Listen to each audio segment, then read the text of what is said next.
A very good evening to all of you. I welcome you all to the ICAN initiative, the Hindu and Indian Express analysis. We will start today with the prelims theme of the day. So today we'll come back again to art and culture. So the first thing you have to do is to write about the martial arts which are practiced in different parts of India. So this can come and match the following by giving the martial arts, the name of the martial arts, and then the states to which they belong to. So this can be a high return but low effort that is involved. So this is that kind of an area. So practice the martial arts, the names of the martial arts in different parts of India. Second is you'll have to make a list of the recently awarded geographical indication tags which have been awarded in the last 1 year, and then you'll also have to make a crisp note on what the unique features of these GI tags are. So these GI tags of last 1 year and why they were given GI tags, that is what are their unique features. So this you will have to maintain. So more often than not there is one question on the recently awarded GI tags in the match the following. So this again is a low effort but high return topic. So these two are the topics that you'll have to do today. And regarding the yesterday's topic that I had given on education committees and the backward classes, many of you have written brilliant answers. I found the answer of Suchandana Berman Roy really very nice and holistic, so you can go through that. And secondly, I would also like to take the name of Kratisha. What she has done yesterday is she has put her notes in the comment section, and whatever topic I dealt with in the ICAN yesterday, she has put her notes which of the same topic which were covered in the earlier ICAN videos. So if I'm talking about wildlife conservation, wildlife protection, then apart from the topic that I dealt with yesterday, all the previously wherever I have dealt with wildlife protection, she has put everything under the same heading.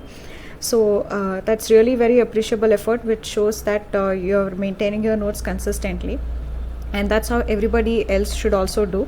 So that is how under the same heading you will have all the notes in a very coherent manner, so your memory will also be able to remember everything coherently, and you will be able to recall the relevant points according to the question in the exam. So that is how I would urge all of you others also to do the same. So now today we have just 3 topics to be discussed. One is the education policy, the new education policy 2020. The next topic we are going to be discussing is the something related to cybersecurity and the need for us to have norms in cybersecurity. And third, we'll be discussing about the topic that because of the COVID, so we have realized the importance of conserving biodiversity, which is very important for our health, that is exemplified by the COVID crisis. So in this case, what India or any other country for that matter should do, that is a way forward. So these are the 3 topics which we are going to discuss today. So we will start with the first topic, which is a new education policy. So since this policy has come recently, today we will just focus on understanding some of its features. So the critical analysis part of it is going to come in several editorials in the next 1 or 2 weeks. So that is going to follow through. So today we'll mainly focus on the important aspects or the important features of this scheme. So first, this will come under your GS syllabus 2, which talks about the issues related to education. And the importance of this policy is that this is a policy that has come after 34 years. So this new education policy has come after 34 years, and that signifies the importance of this particular policy.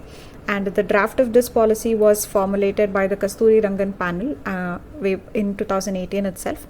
So now this draft has been put for, in 2019, and this draft was put for feedback. The draft was made in 2018, but it was put for feedback in 2019 into the public domain. So the draft is the work of the Kasturi Rangan panel. So now we will look into features. So when you talk about the features, the whole policy deals with something that is related to the childhood care, something related to the schooling, and then many things related to the higher education. So you can draw a timeline or like this from childhood till higher education, and you can show the important features which this policy is talking about. First is this policy is talking about universalizing the childhood care. So now the early childhood care, that is before 6 years, that was mostly neglected. So this has been now given importance, and the policy talks about universalizing the early childhood care, that is for 3 to 6 years of age. So this universalization will have to be achieved by 2030 is the aim of the policy. So this is related to the childhood. Now we'll come to the schooling. So this policy also recognizes the fact that along with the academic inputs, it's also very important to give the inputs according to the changing nature of the society. So now digital technologies have become very prominent, so therefore coding becomes very important. Similarly, many the children, they in fact drop out of the school after they reach some 6-7 standard, because they are put to work at home because of the poverty related issues. So therefore it is recognized in this policy that apart from the academic inputs that are given, even vocational education needs to be given to children, so that they are also skilled in some of the other vocation which can also help them earn income in the future. So vocational education importance is again realized. So therefore this policy talks of skilling in coding and also in vocational education after class 6th. So this is another new thing that has been involved in the policy. Next is the policy also recognizes the importance of teaching in the mother tongue for a child. So the policy says that the mother tongue will be adopted for the education. It would rather be used as a medium of instruction till class 5. So when instruction is given in the mother tongue, there is more likelihood that the child will grasp it more intensely and properly. So therefore this fact has been recognized, that the importance of mother tongue in giving the instructions, or as using it as a medium of instruction in education. So this one is there. And then next is a different accreditation framework that is going to be given. So the schools will have a different framework for this, and with this framework also comes an independent authority which is also going to regulate the schools both in the public sector as well as in the private sector schools. So all of that is going to be regulated by an independent authority for the schools. So this is provided for schools. And then when it comes to higher education, it talks of a separate regulator. So the UGC and all is going to be scrapped. We'll have a higher education regulator which is going to look after the quality and standards in the higher educational institutions. Apart from the quality and standard, it is also going to look into the issue of fees which are charged in the higher educational institutions, and it is going to look into the matters of free, not just in the public higher educational institutions but also in the private higher educational institutions. So this will be thus a new regulator is going to be created by scrapping the earlier regulator, that is UGC. Next is under higher education, it talks of a 4-year undergraduate program. So this 4-year undergraduate program is also going to be more flexible in that it will have multiple entry and exit points. So you will have different diplomas or degrees that you will get when you finish this undergraduate course, depending upon when you are exiting the course. So you may exit after 2 years or you may exit after 3 years. So therefore there is more flexibility in the entry as well as exit when you talk of this 4-year undergraduate program. So that way this has been made more flexible. And also currently there is a system of affiliation of the colleges. So the draft says that this college affiliation system is also going to be phased out in 15 years from now. So this again is related to higher education. So these are the important features of the higher education policy when you look at in terms of the childhood and then schooling and higher education. Apart from this, there are some other features which are related to the financial aspects and the structural aspects. So the draft says that the state and the central government together will be spending nearly 6% of the GDP on education. So this is a welcome move, because the spending on education has always been very nominal and has been several committees had previously recommended. For example, TSR Subramaniam committee had recommended 2-3 years before that the GDP spending on education should be 6% of GDP. So now this the draft again reiterates that the spending on education will be 6% of GDP. Next, in the financial measure, it also talks of providing incentive to the backward sections. So those meritorious students who belong to the backward sections like the SC, ST, OBC and other even socially and economically disadvantaged groups, they will also be given some financial incentives. So these are the financial measures that the draft talks about. Then also the draft talks about some structural measures. So one is that the Department of Human Resource Development is going to be renamed as the Department of Education. So therefore it's not the department, it's rather the ministry. So the Ministry of Human Resource Development is going to be renamed as the Ministry of Education. So this is one thing. And second, within the ministry there is going to be a dedicated unit in the ministry that will deal with the issues of using technology in education. So nowadays, because of the COVID crisis, online classrooms, virtual classrooms have gained impetus. So this unit is dedicated to developing these digital educational resources, whether it could be the platforms on which these virtual classrooms are aired, or whether it is the resources for that, what digital resources, that is the online materials, the study materials. So all of that is going to be looked after by this a dedicated unit in the Ministry of Education. So one dedicated unit is there to develop all the digital education resources. So this is there within the ministry. Outside the ministry, there is going to be an autonomous institution that is called as the National Educational Technology Forum. So as the name suggests, this National Educational Technology Forum is actually a forum for exchange of ideas related to the usage of technology in education. So how technology is going to enhance the learning of the subjects, how it is going to enhance or defer the assessment, how will assessments be done online, how can learning be improved online. So all of these ideas will be exchanged through this autonomous forum. So this is another structural measure, that is another independent autonomous body that is being created under this particular draft. So these are we just had a look at the various measures which have been proposed in this draft new education policy. So whether it is a childhood or schooling or higher education, and apart from this categorization, we have what are called as financial measures and also the structural measures. So these were the important measures that were that has been now proposed under the new education policy 2020. So in the coming week, we will have a lot of editorials on this which will give their analysis. As of now, we will restrict ourselves to just understanding the basic of the new education policy. Now we'll go to the next topic, which is related to cybersecurity. This definitely comes under your GS 3 paper, which talks of security, under which cybersecurity is also an important topic. So what this whole article, there were basically two articles on this, and I have combined the contents of both the articles into one particular topic.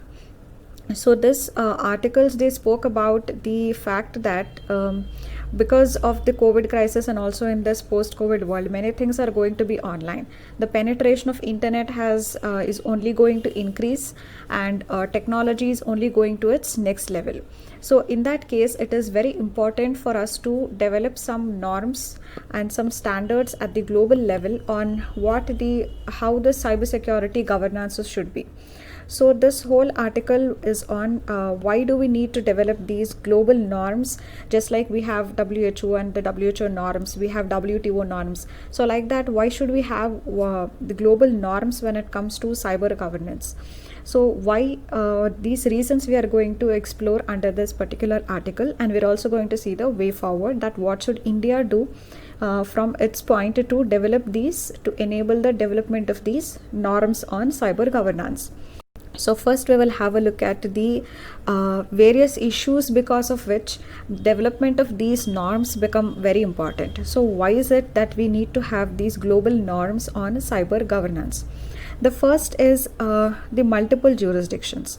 So when you talk of internet is based on infrastructure that doesn't fall into a particular state or a particular jurisdiction. So this is spread across multiple states and there are multiple jurisdictions. So each of the countries have their own way of treating it, their own domestic laws. So therefore it is very important to come to a common point and say that these are the norms for the cyber governance. So because of the presence of these multiple jurisdictions over which the infrastructure of the internet is spread out, it is very important for us to develop global norms.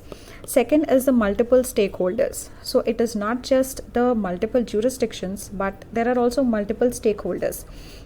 When you talk of cyberspace, so multiple stakeholders, first it can be the state, and second it can also be the non-state actors. Again, in the non-state actors you can have some benign ones, the private sector ones, the industrial ones, or the entrepreneurs, but you can also have the malign actors. So the malignant ones also you can have, who are into cyber attacks and all that. You can also have the benign ones who are who belong to the non-state sector. So therefore you see that there are multiple stakeholders, state, non-state, and in the non-state you have benign and malignant ones. So there are multiple stakeholders, and each of them have their own norms when it comes to the cyber security. So this is another reason why it is important to have global norms for cyber governance. The third is a dual use. So like these nuclear technologies which are of dual use for peaceful use and also for harmful purposes, similarly internet is basically a dual use. It can be put to use for something good and also for something bad. So cyber tools, as they are of dual use, it is important to develop these norms so that while the internet is used for its benefits, the benefit is taken out of this resource. It is not put into any wrong use, or it doesn't go into any wrong hands. So dual use is another virtue of the internet as a technology that we need to develop global norm. The next issue is the international institution, and that is a lack of it. So as I said, we have WHO, which is going to set the norms for various health issues across the globe. We have WTO, which is going to set norms for international trading across the countries. But we do not have any single institution which is going to deal with the cyber security or the cyber governance at the global level. So we do not have one such committee which can monitor, which can assess or advise or inform the countries regarding the cyber issues which are happening. So there is lack of this international institution, one premier apex level institution for the cyber governance as such across the globe. So this is leading to multiple interpretations by multiple jurisdictions and a lot of confusion. So there is no specific norms which are operative across the world. So this is another reason why we should have some kind of an international institution, and through that we need to have some internationally accepted or global norms for cybersecurity or cyber governance. The next reason is that we have always been having competing demands when it comes to the use of internet. So on the one hand is protecting the sovereignty of the country, and on the other hand is ensuring there is connectivity across the world. So where do we draw the line? So we do not know. Again, here different countries are drawing different lines depending upon their own issues, their own domestic issues. Similarly, now we are talking about data sovereignty, that data should not fly across our borders. But at the same time, we are also promoting entrepreneurship, and we are also promoting and encouraging startups, which will actually benefit from free flow of data across jurisdictions. So in this case, again, where do we draw the line? So there are competing demands, and in every case, it cannot be decided on a case-by-case basis that this much data can flow about this company and again another company. So you cannot do it on a case-by-case basis. Rather, you should have some global norms which can dictate where this line should be drawn between sovereignty and entrepreneurship, or sovereignty and connectivity. So in the case of competing demands, it's always good to have a standard. It is always good to have those global norms where we know this is where the line is going to be drawn. So this is another reason why we must have global norms. The sixth reason is that in the current processes which are operative across the globe, there are several gaps. So first, such issue of cyber security or the issue of the information and communication technology itself was brought into the level of the United Nations by Russia in the year 1998. So what Russia did that time was it brought on agenda in the United Nations that the issue of ICTs in the international security. So ICTs have a role to play in the international security, positive and otherwise. So this issue was brought by Russia to the United Nations agenda in the year 1998. And after this, some 6 GGEs, that is group of government experts, were also set up. So since 1998, nearly 6 group of government experts have been set up to analyze these issues. Apart from that, we also have what is called as open-ended working group. So OEWG, that is open-ended working groups, have also been set up on this. But if you look at all of these and how they have evolved till date, these processes have not given us much hope in the current geopolitical circumstances. So there are gaps in the current processes which have been initiated at the global level to address this issue. So this makes it all the more important for us to develop those global norms. The next issue is the cyber footprint. So this means that not just India's, but for every other country, their cyber footprint is increasing. That means more number of smartphone users are coming up, more number of people who are using the internet. So therefore, you can imagine that more and more is the cyber footprint. There will also be more conflicts. There can also be more crimes related to the cyber architecture or the cyber sphere. So therefore, more penetration of smartphones in the internet technologies, more will be the number of conflict and crimes that can happen. So with the increase or expansion in the cyber footprint, it is therefore very important for us to develop these global norms, because we definitely want to control and regulate the conflict and the crimes that are happening over the internet. Next is the strategic thinking. See, what is currently missing is a long-term strategic thinking. The reason why this is missing is because we don't have global norms on cyber governance. And why do we need strategic thinking? If we don't have strategic thinking in cyber governance, it leads to very ad hoc knee-jerk responses. For example, we recently banned the Chinese apps.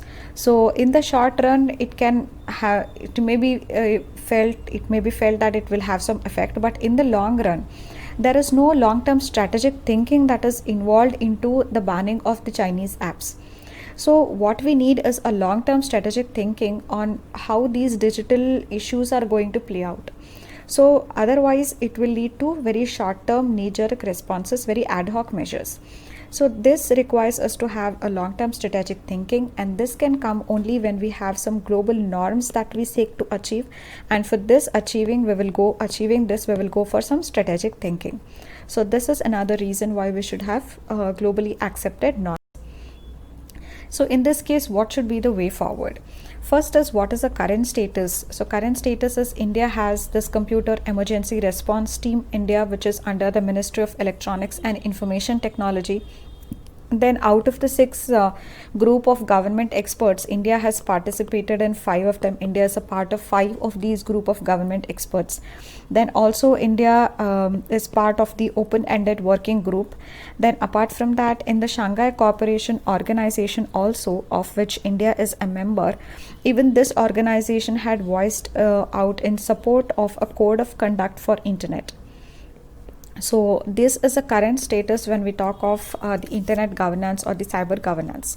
Apart from this, what do we need in the way forward? The first thing we need is a clarification or a clarity on the data protection. So this data protection legislation needs to be brought about, which will give a clarification on how the data is going to be treated. So this is very important. This is the first step that needs to happen. Next is a global participation. We also need to reach out to the various global fora and improve and increase our global participation and seek cooperation on various cyber issues. So for instance, we have this Budapest Convention, which was basically initiated by Europe, but then several other countries also ended up adopting it. But then we are not a part of this convention as yet. So we need to explore regarding Budapest Convention, that will it make any sense if by exploring this we become a part of this convention, or what other form of global participation we need to enter into so as to develop these global norms. So this is the second thing that we need to do. The third is, we also need to increase the private participation when it comes to this cyber governance. So we have already some private sector-led initiatives regarding the cyber security or the cyber issues. One is the Cyber Security Tech Accord. This was an initiative that was started by Microsoft. So next we have the Charter of Trust, which is started by Siemens.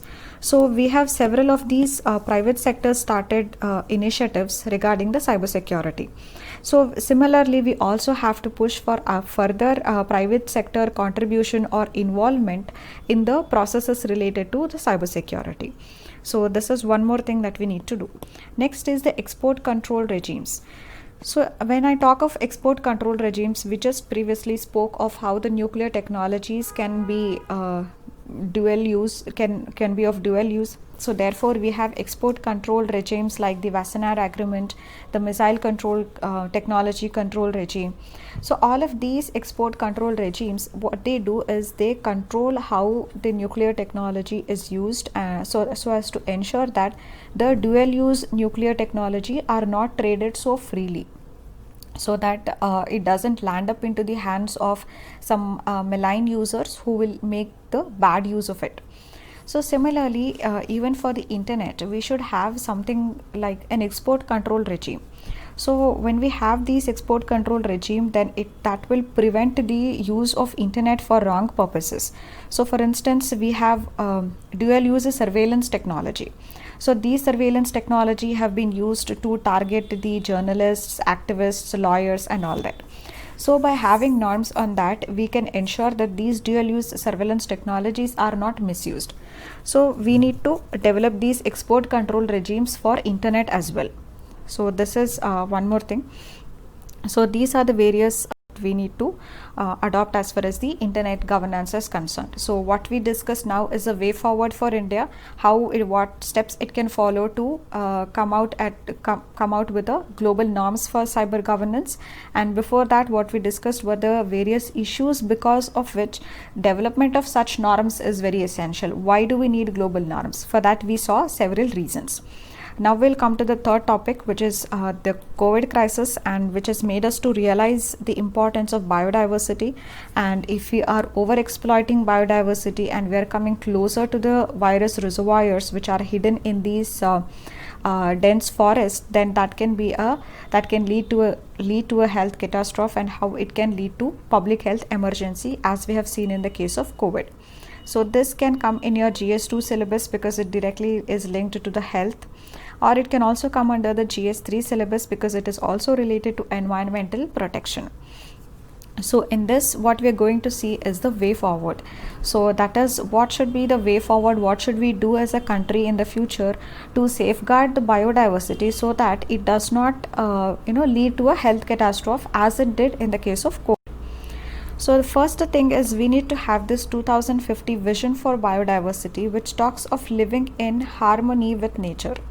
So we have to live in harmony with nature, and this should be the vision that we have in the beginning. So the 2050 vision should be to live in harmony with the nature. So this is what our aim should be, and we should constantly work to realize this. The second way is that we must adopt what is called as a One Health approach. So One Health approach means that it talks of the health of everybody, the health of the people, the health of the wild animals, the health of the domesticated animals, and the overall health of the environment. So it is a One Health concept or a One Health approach where the health of everybody is important.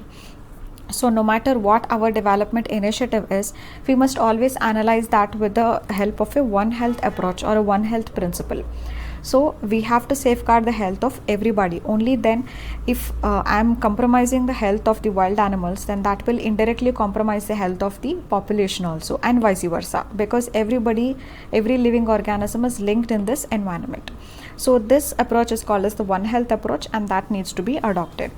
The third way forward is we need to regulate the wildlife markets. So as we saw in the case of COVID, it is said to have originated from the wildlife markets in Wuhan, where some exotic wild animals are being traded.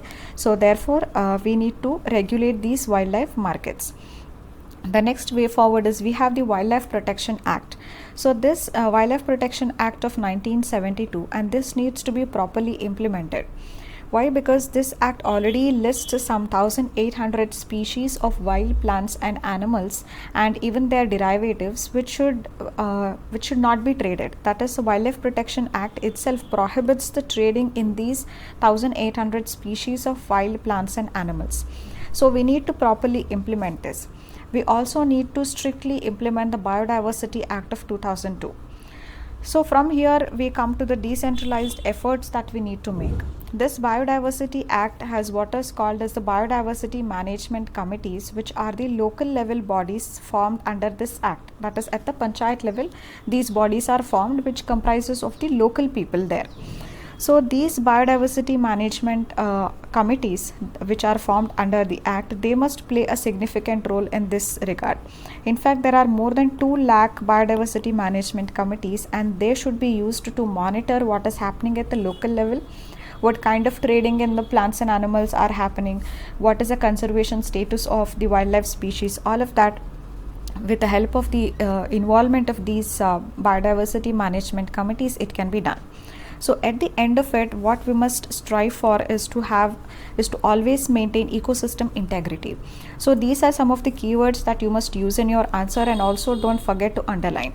I see many of you writing some good answers, but you don't end up underlining the important keywords. So failing which, my attention will not naturally go there, and after a point of time I just have a tendency, in fact every evaluator have a tendency to just skim through your answers, not read them line by line.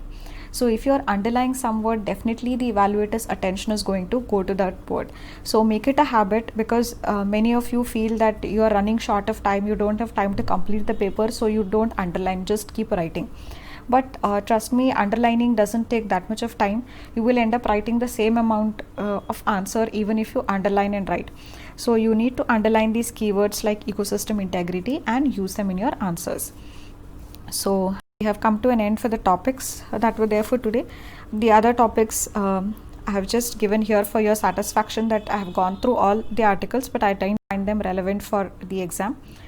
So these were the other things. And yesterday I asked about Petersburg principle, which is about the climate change, as many of you have rightly given in the comment section. So go through that in detail, what is it, what it led to and all that.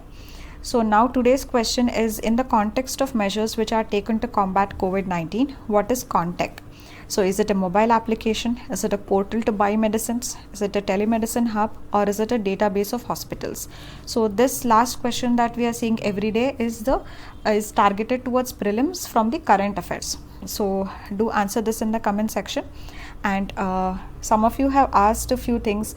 I saw in the comments that you wanted to post for the prelims theme of the day, you wanted to post the answers rather than writing it in the comment section. Let me talk and figure out in this weekend if that is possible. And secondly, many of you are asking for public administration strategy. I'm running a little busy these days, and also because most of you will be focusing on prelims, let me say in another 1 month I'll figure out something and I'll come out with a strategy for public administration. So give me some time for that. So that's it for today. Study well in the weekend. Stay safe. Thank you.